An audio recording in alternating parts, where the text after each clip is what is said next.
तर हे जे NI इन्स्टिट्यूट आहे तिची एक्झाम होती. तिने एक्झाम कंडक्ट करण्यासाठी C2 एक्सप्लोरर ही जी कंपनी आहे हिला हे टेंडर दिलेलं होतं, जी की अपेक्षित होतं C2 एक्सप्लोररचा कोणीतरी ऑथराइज पर्सन इथं याव.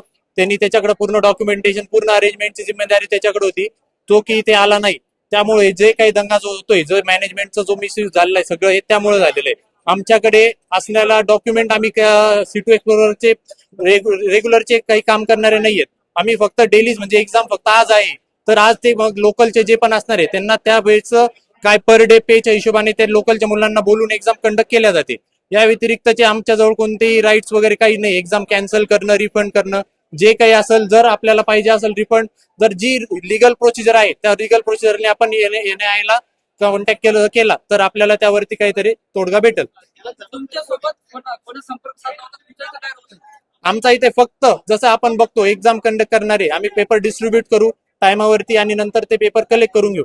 त्या व्यतिरिक्त नंतर पेपर जे असणार आहे तोच C2 चा माणूस असेल त्याच्या आम्ही हवेल केअर असते.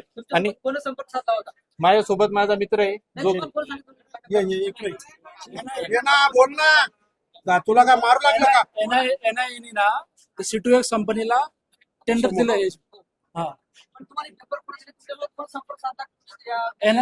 आमच्या कंपनी माणसांनी दिलं ना, पुण्याच्या अमोल कोकाटे म्हणून पुण्याचे माणसं आहेत, NI कंपनीचे माणसं आहेत.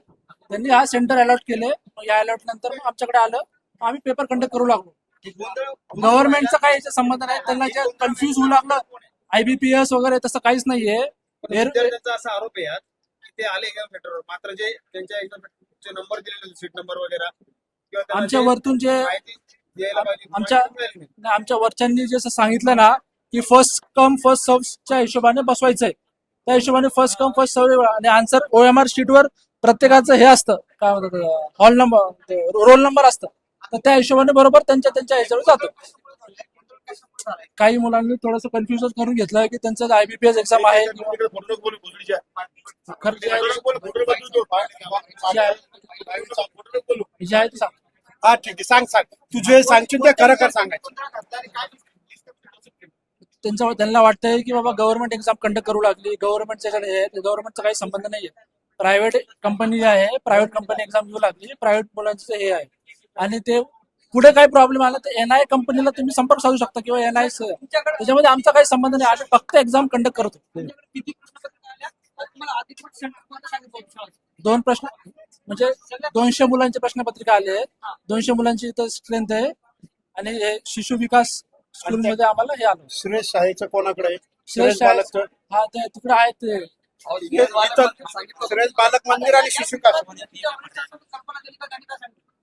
त्यांचं पुऱ्या इथं फक्त महाराष्ट्रात चालू नाही, पुऱ्या इंडियात चालू आहे. तुम्हाला वाटलंच दाखवतो. फक्त इथंच आहे, सगळे एक्झाम देऊ लागले, सुरू आहेत, सगळे हे करू लागले. फक्त इथल्याच मुलांचा प्रॉब्लेम. हो, दिले होते. त्यांचं म्हणणं आहे की असं व्हायला नाही पाहिजे, कारण की सगळीकडे चालू आहे व्यवस्थित, काही अडचण नाही. कारण की प्रायव्हेट एक्झाम आहे, प्रायव्हेट लोक घेऊ लागले, प्रायव्हेट हे आहे त्यांचं. ते IBPS तसं काहीच नाहीये. मिसकन्सेप्शन होतं, त्यांना चुकीचं सांगायला करू लागलं. आता याच्यात काय मार्ग काढशील? आता त्यांचं म्हणणं आहे की बाबा एकदा पेपर होऊ द्या, नंतर मग त्यांना तुम्ही कॉन्टॅक्ट करू, ते जे आहेत ना ते सगळं सोल्युशन काढतील. आता विद्यार्थी आता ते कंपनी, आम्ही थर्ड पार्टीवाले आहे, आम्ही फक्त एक्झाम कंडक्ट करतो सर.